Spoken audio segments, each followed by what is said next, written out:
आगरा के दक्षिण दिशा में स्थित बुलंद दरवाजा की बुलंद फतेहपुर सीकरी में सनातन का बुलंद इतिहास लिखने जा रहा है। यह इतिहास सनातन का इतिहास लिखने जा रहा है। संतों के अनुसार बताया गया कि द्वापर युग के बाद कलयुग में ऐसा पहली बार हो रहा है कि एक साथ 1101 हवन कुंड स्थापित किए जाएंगे। इससे पहले यह आयोजन महाभारत के पांडवों के द्वारा किया गया था। आयोजन भव्य है और आयोजकों के द्वारा उत्साहित तरीके से इसे और भव्यता देने की कोशिश भी की जा रही है।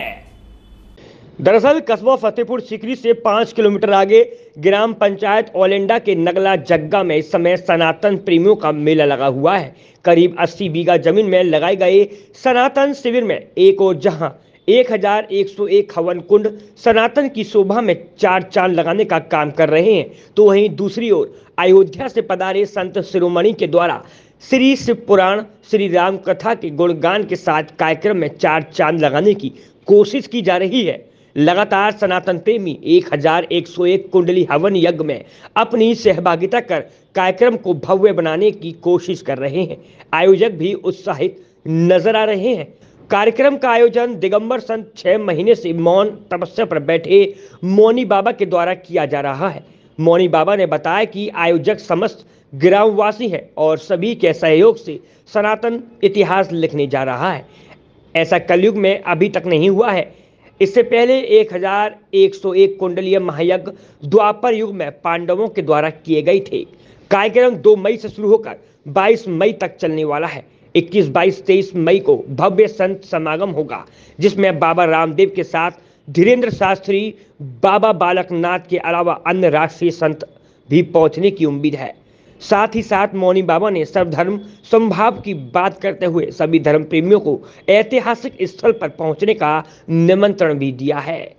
फतेहपुर सीकरी से शेखर पंडित की रिपोर्ट। क्या नाम है सर आपका? मेरा नाम सर जी सोनू सिंह है। सोनू जी, काफी बड़ा कार्यक्रम 1101 हवन कुंडली जी 1101 हवन कुंडली बनी हुई है। अपने जो सेवा आश्रम के नाम से ये बाबा ने नाम रखा है। नागा बाबा है, मौनी बाबा है, लिख करके सारी चीज़ें बताते हैं। ये महायज्ञ बाबा ने तैयार की है। इसमें पूरा प्रशासन भी संग है, अपना ग्रामीण क्षेत्र भी संग है, फतेहपुर सीकरी पुलिस वगैरह सभी संग हैं। लगातार ग्रामीणों के सहयोग से दिगंबरधारी बाबा के द्वारा 1101 कुंडीय यज्ञ के साथ साथ में शिव पुराण कथा, राम कथा आदि कथाओं का वर्णन के साथ में सनातन के प्रचार प्रसार में कोई भी कमी अछूती रहने नहीं दी जा रही है।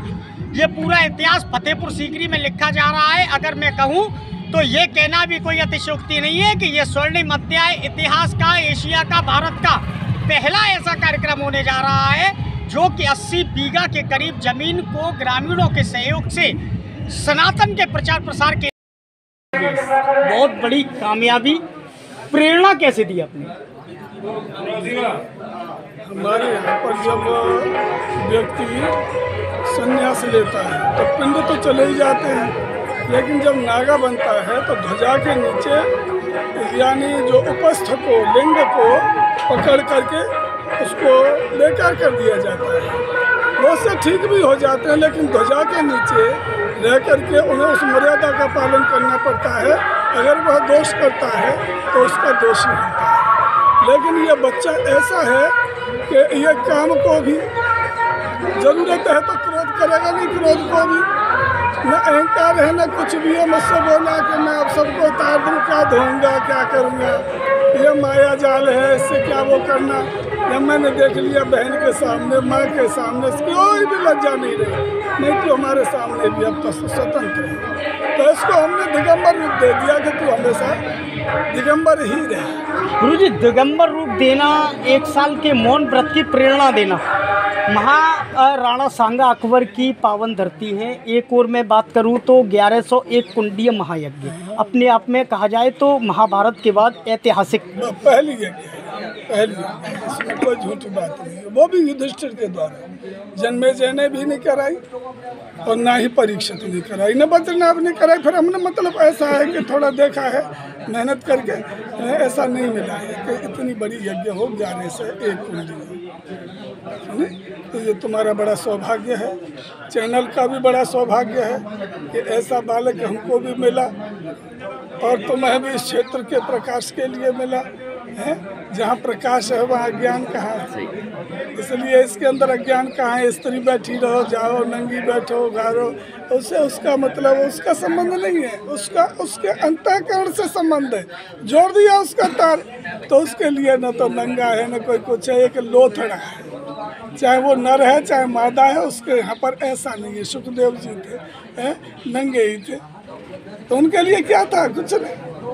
तो वो वासनाओं को मारना, जीते जी वासनाओं को दबा, मरती तो है नहीं, उनको दबाना बड़ा मुश्किल है।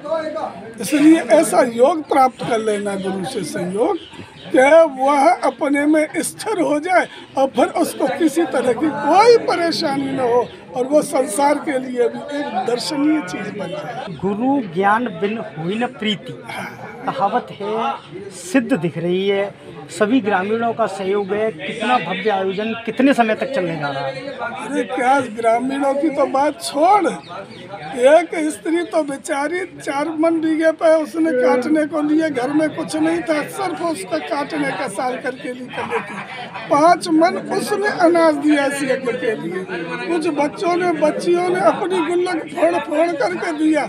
मैं उत्साह की क्या कहूँ कि यह समझ लो बच्चे जैसे समझ रहे हैं वो भी कहला मम्मी जब गुल्लक में देखियो कितने पैसा है गए, और ना तो फिर तक जल्दी करके हम मारे दान तो करेंगे। ऐसा बताइए ये यज्ञ होगा कैसे भी? जब बच्चे समझ रहे हैं कि ऐसा यज्ञ पहली बार हमारे यहाँ हो रहा है तो हम कितने बड़े सब सौभाग्यशाली हैं।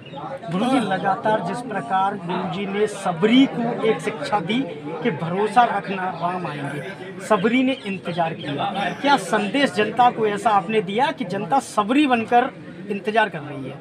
क्यों नहीं भाई, सहज संदेश होता है। जैसे इसको मैंने कहा कि तू सहज आगे बढ़, सहज योग कर, सहज योग से उसने पा लिया तो हमें हठ योग की क्या जरूरत है? तो जो बच्चा हमारा धुला हुआ है तो उसमें तो हर एक को प्रवेश करने के लिए आ ही जाएगा है? और जिसमें भूत भी आ रहे हैं तो उसमें कौन प्रवेश करेगा?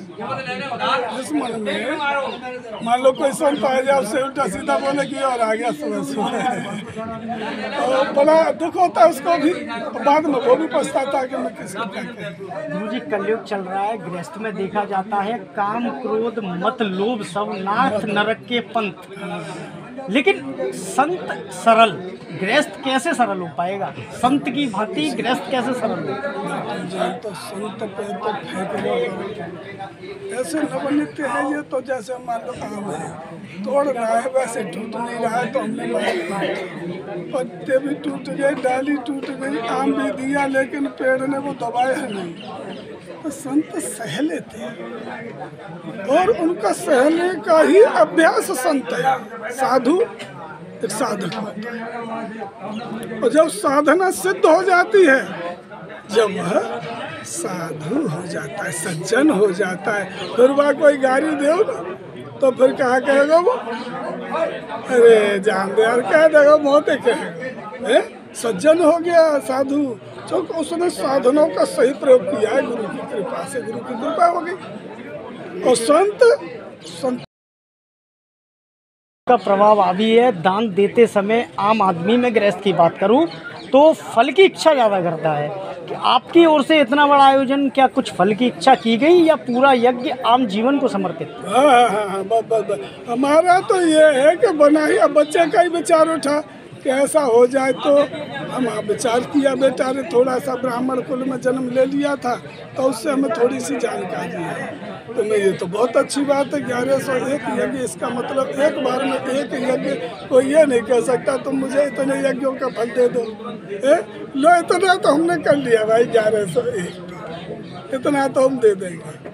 तो अब ये यज्ञ होगा बच्चों के सहयोग से, ऐसे ऐसे बच्चे दे रहे हैं, बड़े तो दे ही रहे हैं, सामर्थ्यवान है और सामर्थ्यवान भी बहुत दे रहे हैं जी भर के। गुरुजी, व्रत क्षेत्र है, राम नाम का महत्व है। मेरा आखिरी सवाल आपसे है कि आम जनजीवन में एक शब्द हमें बहुत देखने को मिलता है, किसी बड़े से, बुजुर्ग से, सगे से, संबंधी से राम राम 2 बार ही क्यों कहा जाता है? इसलिए कहा जाता है कि एक बार नाम लेने से रूप का नाम है और एक बार नाम लेने से आध्यात्मिक नाम है, जो राम पहले ये पैदा भी नहीं हुए थे। इसलिए दोनों सगुण और निर्गुण है ना, दोनों को बोलने से संबोधन जो है मान पूर्वक हो जाता है, इसका हम सम्मान कर रहे हैं, है ना। तो ये है बेटा, ये संबोधन ही ऐसा है। ये तुम राम राम कर दो, बीच खेतों में है कि पल्ले चाका चुका रहो, नहीं जाट बहुत और दे दो, राम राम कर ले, पर जाट कह दो हम भैया वो तो चले जा रहे हो। सगुण और निर्गुण की परिभाषा को कहा जाए तो एक निकाल कर गुरुजी ने बताया है कि सनातन में सगुण और निर्गुण तो होते हैं। इस समय हमारी मौजूदगी थाना फतेहपुर सीकरी के नगला जग्गे गांव है, ओलेंडा गांव में है।